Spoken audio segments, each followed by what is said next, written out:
Okay, so hi guys. Today we'll be focusing mainly we are on chapter 10. Yeah. So let me just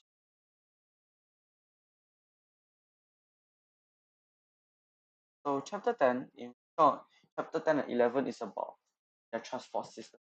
Mainly in Singapore, because I live in Singapore, of course we need to know what are the why Singapore transport systems are built like that, while not like other types.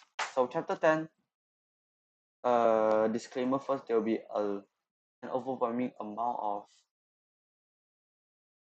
there will be some of the acronyms or like those short forms that I use, ensure that the note looks short and succinct. And of course, there are sections. First one, what is transport system? After that, where are the transport nodes located within a city? And also why, also how do they support connection? This will be a relatively boring chapter for me. So first of all, what are transport systems? So transport, most crucial human activities worldwide. Without them, how are we going to export our food, our products overseas, earn money? How are we able to get food resources from other countries? Of course, it's transport. Connects people from different locations. And also provide opportunities for social interaction and economic trade. As characterized by the density of networks, quality of infrastructure, and a variety of modes. So this will be put into emphasis. So the first one will be the density of transport network. So of course the movement between location is the is why transportation network exists, right? And also transport networks are nodes. Okay? is nodes linked by routes. Node is a location provide entry to the transport network. Like in Singapore, we have the bus interchange, just bus stops, and we have MRT stations, LRT stations, etc. etc. The route is the path of travel between. Normally, they're permanent. Like they won't change a lot at the end of the day. The routes will be same. And the network density is the number of nodes and routes in an area. So, like in Singapore, most cities have a high network density of people, reach places, and engage in different activities. So in Singapore, this case MRT first started in November 1987. It started with 5 nodes and 6 routes. Right now, by 2020, it will be 200 km. By 2013, there will be about 306 kilometers long. So quite fascinating to realize within 6 years, the there will be an overwhelming amount of MRT stations around Singapore that you that you might have a higher chance of getting lost in. Like, you want to go to Tengah? Oh no, I'm in Brickland already. Oh no, Brickland does not exist. Oh no, I'm lost. In a closed MRT station, and then you cannot get out. And then so, of course, we we will learn about what is the transport like differences nodes. They are global, regional, and local. Okay, so in global context, where it's like countries like international,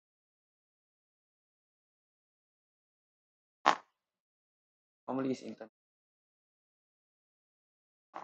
like major ports and minor ports. Oh, what are the major ports? Singapore, Penang, etc., etc., etc. and Pearl Harbor maybe, and minor ports like those small ports. And so let me just nodes. These are routes.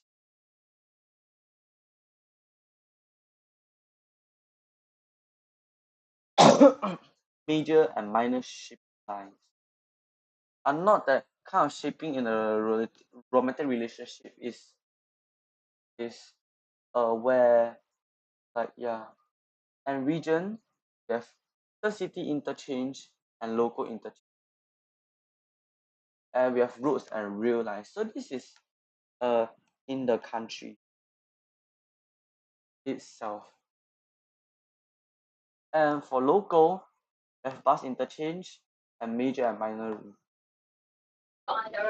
So this one, local maybe is like in a city or town. Major roads are normally like uh highways, no, maybe not highways lah. So quality of transport infrastructure refers to uh is dependent on reliability and the performance of the transport system.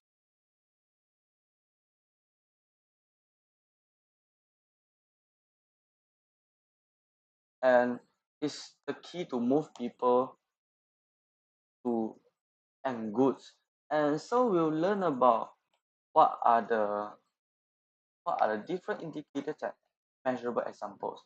We have coverage, capacity, frequency, convenience as environmental sustainability.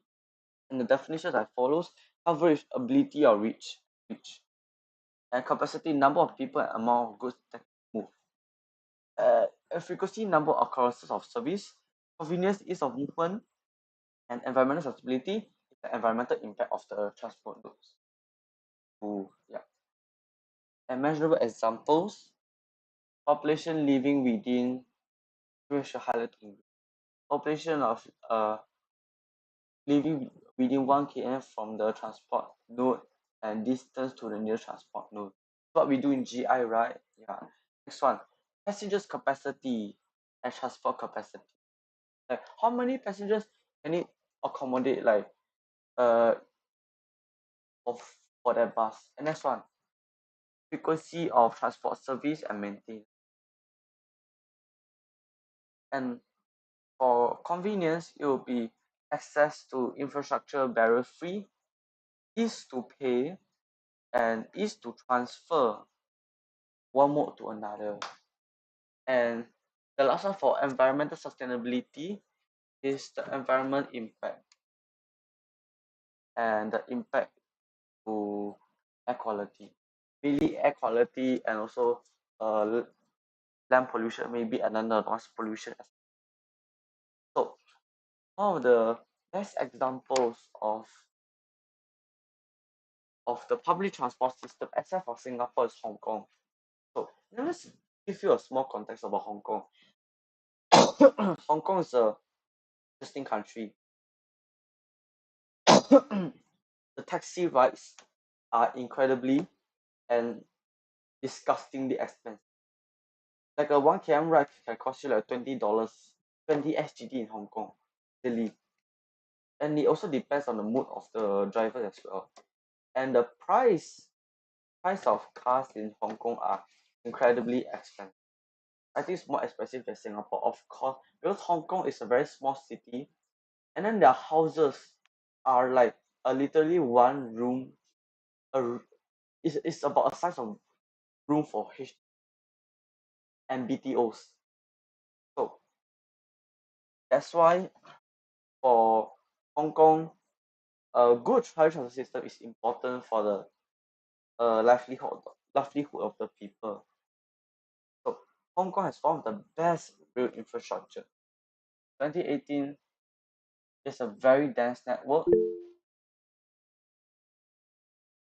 Yep. Oh, is it? Very. So it's a very dense network, a wide coverage, large capacity, high frequency, and very convenient. So we have payless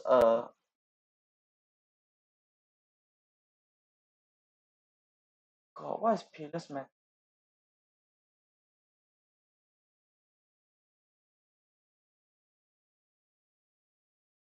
Payment method. Payment method is contactless smart cards.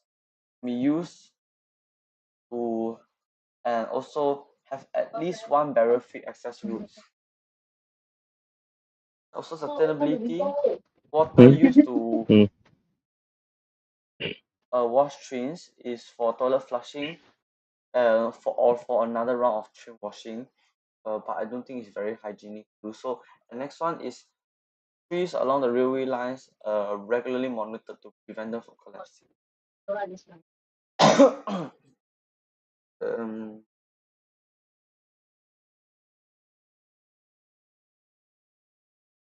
so Nice. Don't like.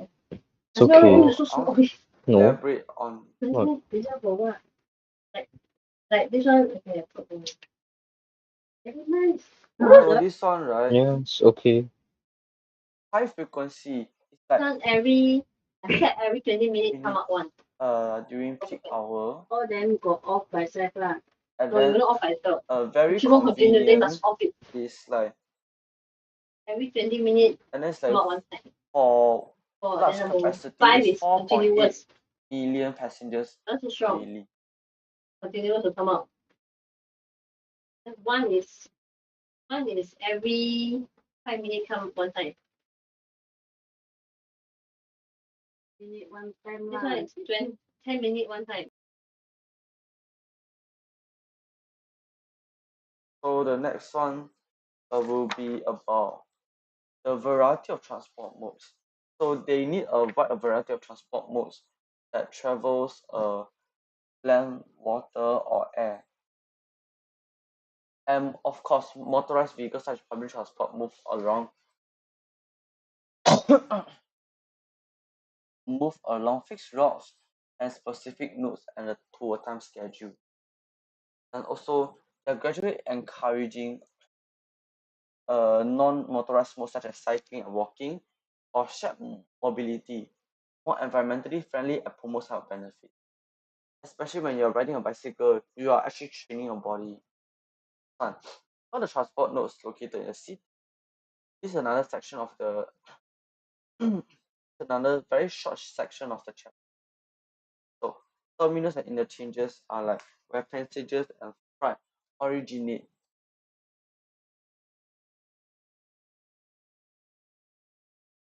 Passengers and freight either originate or terminate in the transport process.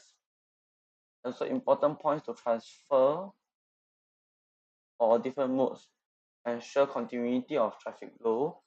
And major transport nodes are found in areas that's high concentration of activities and high levels of local accessibility. And for transport nodes, meaning for passengers located away from the flights.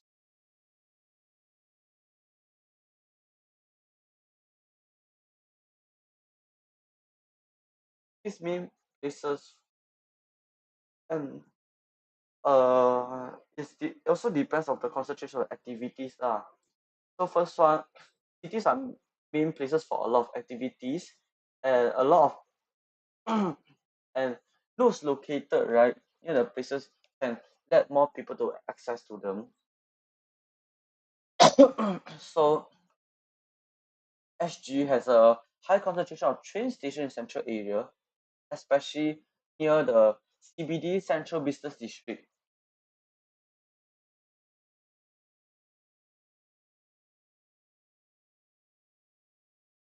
And Marina Bay, what's the name again? Financial sector.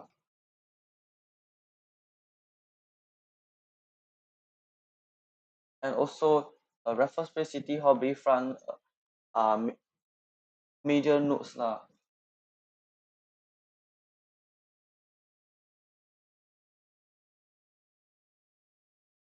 Provide people to access to such places and opportunities in the central area. And also like places like Little India, Chinatown, and Botanic Gardens, which holds a huge cultural and natural and environmental significance, offer access to popular tourist destinations that are rich in historical and cultural heritage. So next one is the level of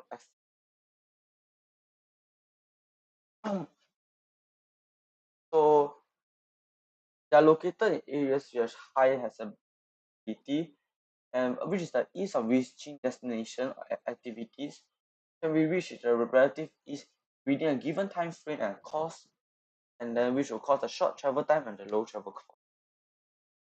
And one of the thing is Dobby in Singapore, if you compare different like each one is some is more accessible while some is less accessible.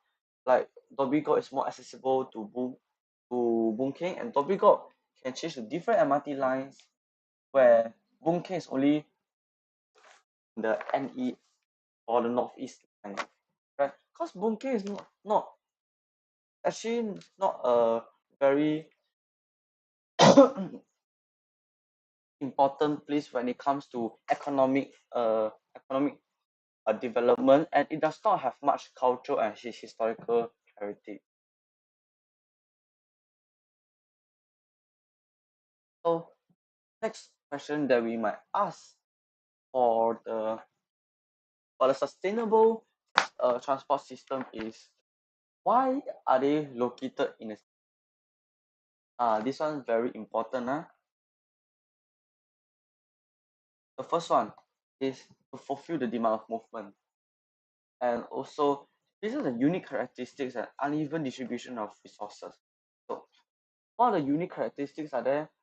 Maybe population. This one must memorize as well. Population, uh, population size, my bad. Location, topography. Topography is like land, yeah, like things about a land thing lah. Okay, and uneven distribution of resources. What kind of resources we have? So we have raw materials, capital, people, information, and etc.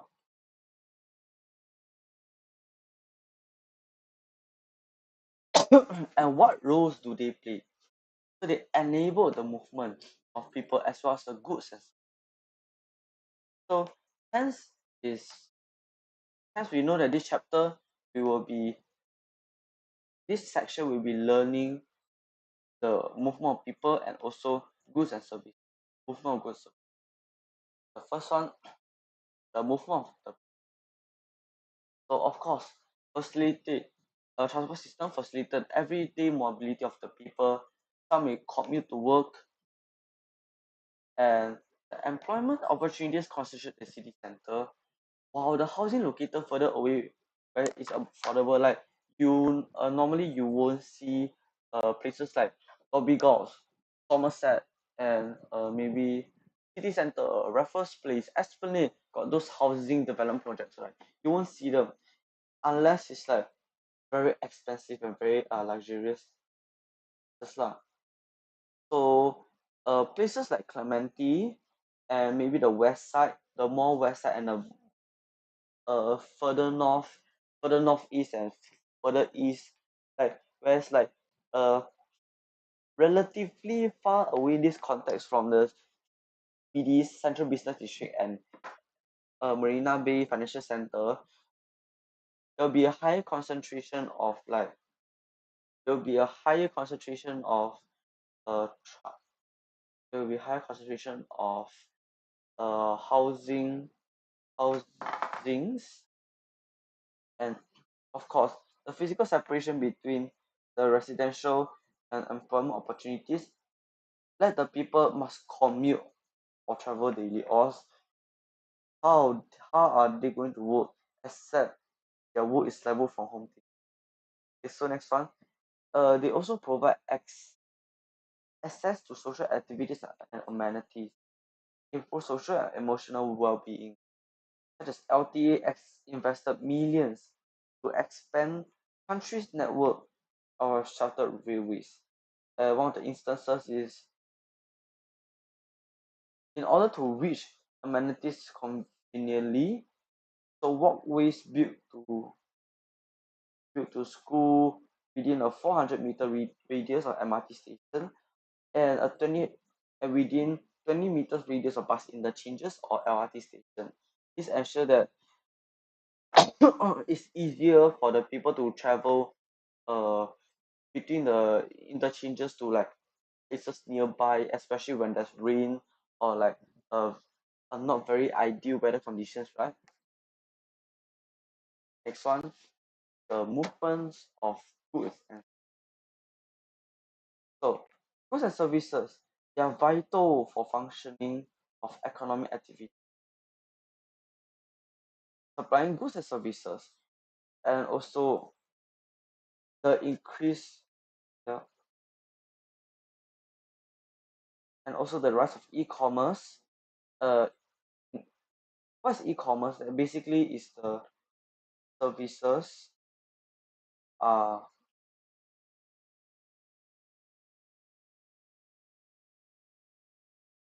the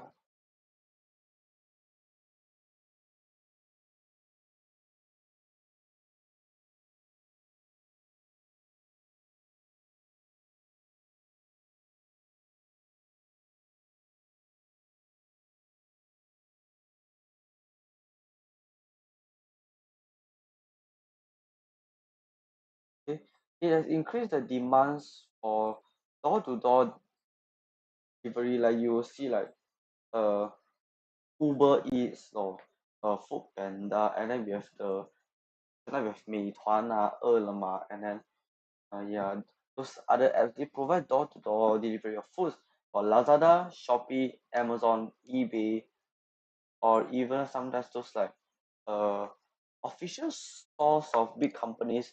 They also provide door-to-door delivery in nowadays. It's like more frequent compared to the past. And also people depend on services to be delivered for their daily like Mexico City, right? Like uh who the people living who live beyond the reach of water distribution depend on water supply trucks. At some cities in California, water trucks were available during times of drought, and and in general, tank trucks deliver petroleum to petrol kiosks. Not very common in Singapore, but in Malaysia, every day you will see you will see those like trucks, like very big oil tank trucks, right? Uh, traveling around the city to provide petroleum to those like petrol. So you see, different countries have different needs, and the government needs to be considerate uh in order to ensure that the needs are well met. The next one is how do transport systems support connection? What is connection? Connection here refers to the connection between nodes and cities. So, for instance, journeys can be unimodal, which means it contains only one transport mode, and intermodal, two or more transport modes. Let me just draw a graph for some. So, imagine there is a station A, B, E, E, B, and E here. Then there's like a few lanes. This is the intermodal one. Like, okay, so A will only go to D, alright? While B will go to C and E will go to C, which is not a very good thing to do, cause like if you want to travel from A to E, right? You want to travel from station A to station E. There's no way that you can travel to like thing. While B want to travel to C is also not able to. So what do we need? Sorry, this is the uni model one, not the inter.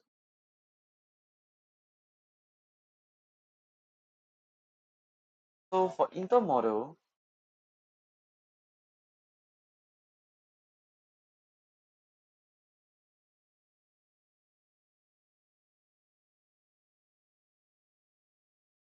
for intermodal, same situation. A, and then we have the B, the C, D, and plus the E here. So, so for intermodal, there may be a change, where it's like all the lines are connected to have like maybe from route A to D, and then after that, so let's assume that is the green line is made up of like a little bit ugly. We looks nice. Yes. So this line one,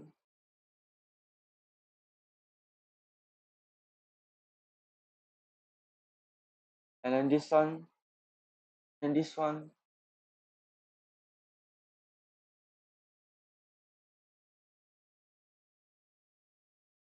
Something like that. Looks much better, right? Because if you want to go to from A to C, yes, it looks like a parallel circuit, yes. Because technically it compared to the uni model, if you want to go to a place, right, it's much more easier compared to unimodal transport system. You're very right. Yeah. So when you want to move from A to D, right, you can only can go directly through the green line, or if you want to go to from B to E, very easy. From B to C, the blue line, and then after that you can change to the yellow line, and then from C to E, here you go, easily reach. This is what I call as intermodal transportation mode. And of course, city are served with different transport modes. And why? Because they have different demands of transportation. Like each mode has own set of optimal conditions of travel, um, which are the distance, cost, time, and the volume.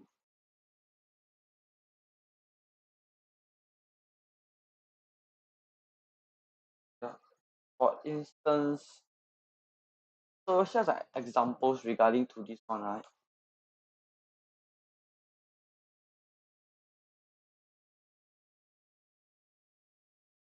So for instance, like so road transport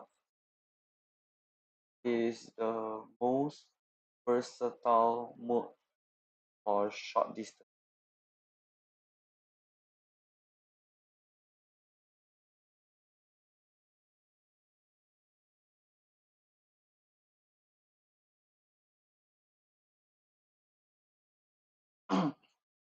And then you can also say that but it carries lower volume of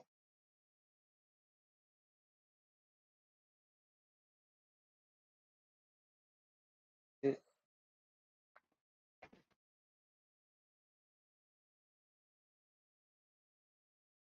or lower volume of passenger per trip. And then the next one is the rail transport is the more cost efficient mode of transport, the most efficient for larger volume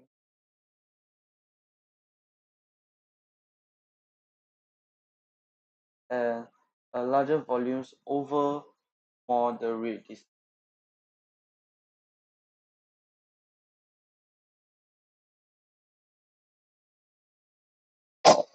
Which range from 500 to 5,000, no, to 1.5K for but maritime transport, right, offers the most value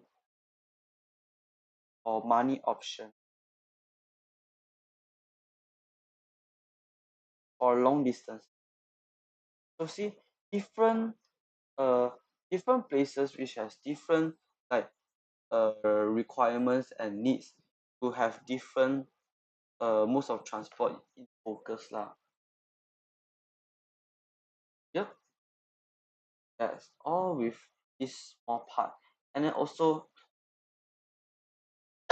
this consideration explains why your shipping fees may in the online purchases vary. Like you can air transport, right? You have to pay more for air transport, or it's like uh pay for imported goods like slowly through uh sailing and boat, right? Go to Singapore and after that, yeah, for cheap for imported goods via land or transport, and it's at a warehouse and doorstep. So ultimately, and efficient transport, need at a point. Efficient transport is one with good intermodal connectivity. As I mentioned earlier, do you think that unimodal or intermodal, which one is more efficient? Of course, it's like the intermodal transportation system, right? Yeah. And intermodal connectivity will allow the seamless movement of passengers and freight between two or more transport modes. And it also like taps on the strengths of different public transport modes and link with different modern networks so that uh, and also with the careful planning needed to provide infrastructure to smooth connectivity, more destination we reach, and then do not get lost and goods won't get missing. So the last one will be, what are the connections between cities? So it can be direct or indirect lah. So it's the point to point and hub and spoke. So let me draw point and point set of location directly without any introduction of services. Hub and spoke connects to every location through one intermediary or hub. This one is very important. So point to point, like let me draw it here. A, this is B, this is C, D, right?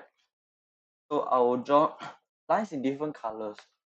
So for A, you go to B, you go to D, you will go to C. Alright.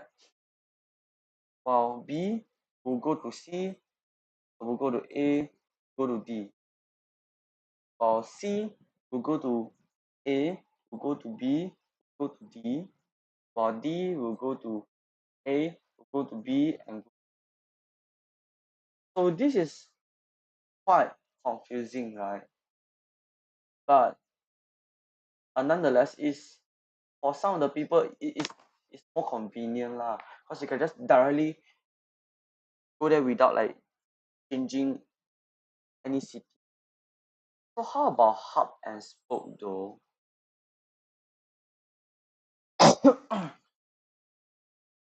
So for hub and spoke, I need to add more station.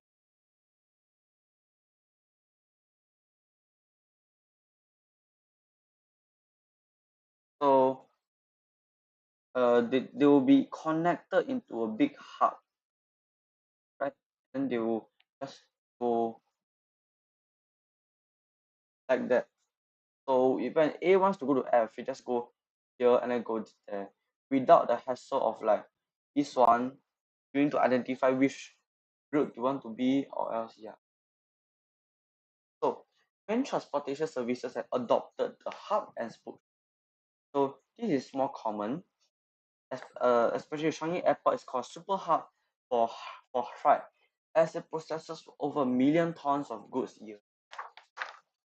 And and right now we have finished chapter 10. So yeah, so soon we will be focusing on chapter 11, but unfortunately I haven't even prepared the notes yet because I found chapter 11 to be lengthy and it needs quite a lot of elaboration for the notes. Yeah. So that's all for chapter 10.